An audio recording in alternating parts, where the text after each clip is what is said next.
warahmatullahi wabarakatuh dan salam sejahtera. Selamat datang ke Hari Bicara Akademik 2026 di Sekolah Rendah Arab Iskandar Azhar. Program ini bertujuan untuk mengadakan kerjasama antara pihak sekolah dan ibu bapa dan meningkatkan prestasi murid. Let's go!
Sekarang saya bersama penaras program Hari Bicara Akademik. Hai Cikgu. Hai, okey. Assalamualaikum. Waalaikumsalam. Boleh Cikgu ceritakan serba sedikit tentang Hari Bicara Akademik pada tahun ini? Okey, baiklah.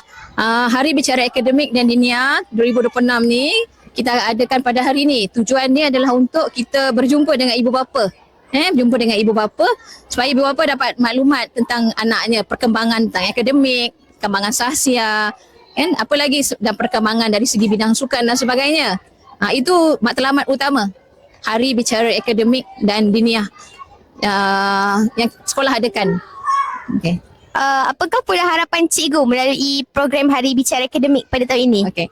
Jadi harapan saya supaya ibu bapa dapat hadir. Itu yang pertama. Ibu bapa dapat hadir pada hari ini dan dapat berjumpa dengan guru kelas, khususnya guru kelas yang mana banyak mengetahui tentang perkembangan anak-anak mereka. Jadi Hari Bicara Akademik ini diadakan 2 kali setahun. Cuma yang pada bulan Jun ni kita ceritakan tentang perkembangan murid setakat bulan Julai untuk yang kali pertama.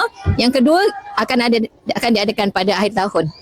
Okey. Jadi jika lihat pada perkembangan sekitar sekolah pada hari ini, sambutan dari ibu bapa sangat meriah.